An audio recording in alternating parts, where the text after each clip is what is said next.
شہر رمضان الذی انزل فیہ القرآن، جس میں نازل کیا گیا قرآن۔ اب یہاں بھی ایک سوال آیا، ہمیں معلوم ہے کہ حضور پر تو نازل ہوا ہے وہ 22-23 برس میں، ہمارا چونکہ عام سوچنے کا انداز جو ہے وہ عیسوی سال سے ہے، تو نوٹ کر لیجئے کہ سن 610 عیسوی میں قرآن مجید کی وحی کا آغاز ہوا اور 632 میں حضور کا انتقال ہو گیا، 22 برس ہے یہ۔ 22 سالوں میں تھوڑا تھوڑا کر کے قرآن مجید کی نزول کی تکمیل ہوئی ہے محمد رسول اللہ پر۔ تو یہ رمضان میں کیسے نازل کیا گیا؟ اور دوسری طرف ہم دیکھتے ہیں کہ لیلۃ القدر یا لیلۃ المبارکہ جو قرآن مجید میں 2 جگہ آیا ہے، انا انزلناہ فی لیلۃ القدر وما ادراک ما لیلۃ القدر، لیلۃ القدر خیر من الف شہر، وہ ایک رات میں اترنے کا ذکر ہے، اور اس میں تطبیق موجود ہے کہ وہ لیلۃ القدر رمضان مبارک ہی کی ایک رات ہے۔ اس اعتبار سے یہ جو رمضان میں یا رمضان کی ایک مبارک شب میں قرآن کا نازل کیا جانا، اس کا مفہوم کیا ہے؟ 2 آراء اس میں ہیں۔ ایک تو یہ کہ آغاز نزول جو ہوا محمد رسول اللہ صلی اللہ علیہ وسلم پر وہ لیلۃ القدر میں ہوا اور وہ ماہ رمضان مبارک میں ہے، گویا کہ اس کو تعبیر کیا گیا کہ ہم نے اس کو نازل کیا لیلۃ القدر میں، یا رمضان کا مہینہ وہ ہے جس میں قرآن نازل کیا گیا۔ ایک دوسرا مفہوم کہ جو صحیح تر ہے اور زیادہ اس پر اجماع ہے وہ یہ ہے کہ انزال کا مصدر جب آتا ہے، انزل ینزل انزالا، یہ باب افعال کا خاصہ ہے، کوئی کام دفعتاً کر دینا، اور جب باب تفعیل میں وہی مصدر آئے گا نزل ینزل تنزیلا، اس کے معنی ہوں گے رفتہ رفتہ تدریجاً ایک کام کو کرنا۔ تدریج کا لفظ بھی اسی تفعیل کے باب سے، جس کی ایک بڑی اہم مثال ہے اعلام اور تعلیم۔ اعلام کسی کو کوئی چیز بتا دینا، اب اس کے سمجھ میں آئی یا نہیں آئی ہے وہ جانے، ہمارا کام تھا بتا دینا۔ ایک ہے تعلیم،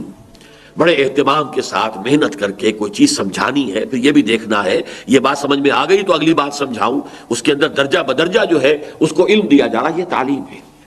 تو قرآن مجید میں نزول کے لیے یہ دونوں صیغے ہیں، رمضان مبارک اور لیلۃ القدر یا لیلہ مبارکہ، اس میں آتا ہے باب افعال، شہر رمضان الذی انزل فیہ القرآن انا انزلناہ فی لیلۃ القدر انا انزلناہ فی لیلۃ مبارکۃ۔ لہذا یہ ہے پورے قرآن مجید کا لوح محفوظ سے، یا جس کو کتاب مکنون کہا ہے سورہ واقعہ میں، یا جسے انہ فی ام الکتاب لدینا لعلی حکیم کہا گیا، ام الکتاب، وہاں سے پورا قرآن نازل کر دیا گیا سمائے دنیا تک۔ یہ لیلۃ القدر میں ہو گیا، یہ وہی سمائے دنیا ہے جس کے بارے میں وہ حدیث بھی آتی ہے کہ اللہ تعالیٰ ہر رات کو اس کے آخری جو ساعتیں ہیں اس میں نزول فرماتا ہے سمائے دنیا تک، اور پھر ایک پکارنے والا پکارتا ہے حل من سائل فاعطیہ، ہے کوئی مانگنے والا کہ میں اسے دوں، عطا کروں؟ حل من مستغفر فاغفر لہ، ہے کوئی استغفار کرنے والا، معافی چاہنے والا، مغفرت چاہنے والا کہ میں اسے بخش دوں؟ اسی سمائے دنیا تک قرآن مجید پورا کا پورا گویا کہ نازل کر دیا گیا جملۃ واحدہ، یہ سمائے دنیا تک لیلۃ مبارکہ میں یا لیلۃ القدر میں جو ماہ رمضان مبارک کی ایک شب ہے۔ البتہ وہاں سے حضرت جبرائیل علیہ الصلوۃ والسلام تھوڑا تھوڑا کر کے اس کو نازل فرماتے رہے حضور پر، اور یہ ترتیب نزولی ہے حضور کی دعوت و تحریک کے تقاضوں کے مطابق،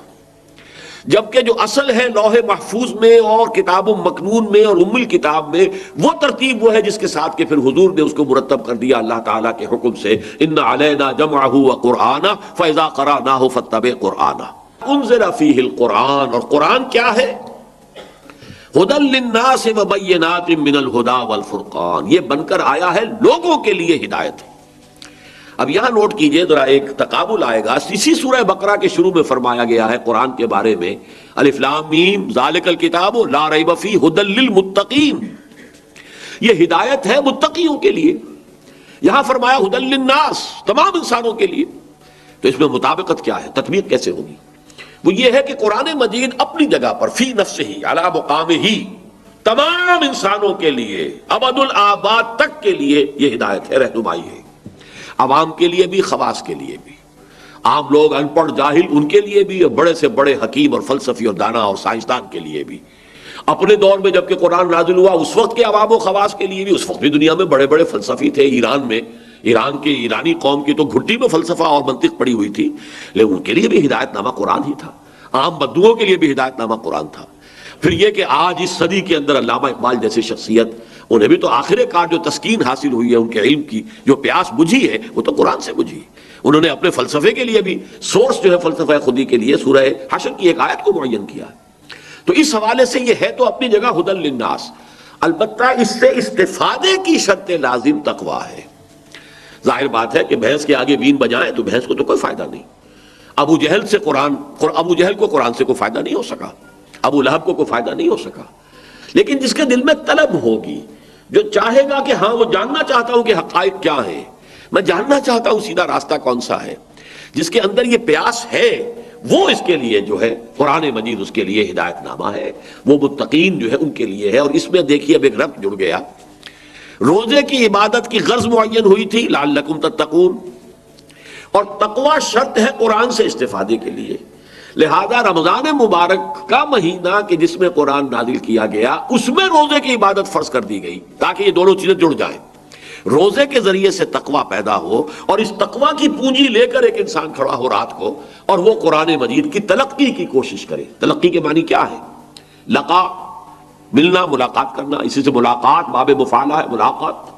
اور اسی تلقی تفاعل کے وزن پر کوئی چیز حاصل کرنا۔ آپ قرآن کو حاصل کرنا چاہتے ہیں لیکن اس کے حصول کے لیے تقوی شرط ہے۔ دن میں روزہ رکھیے،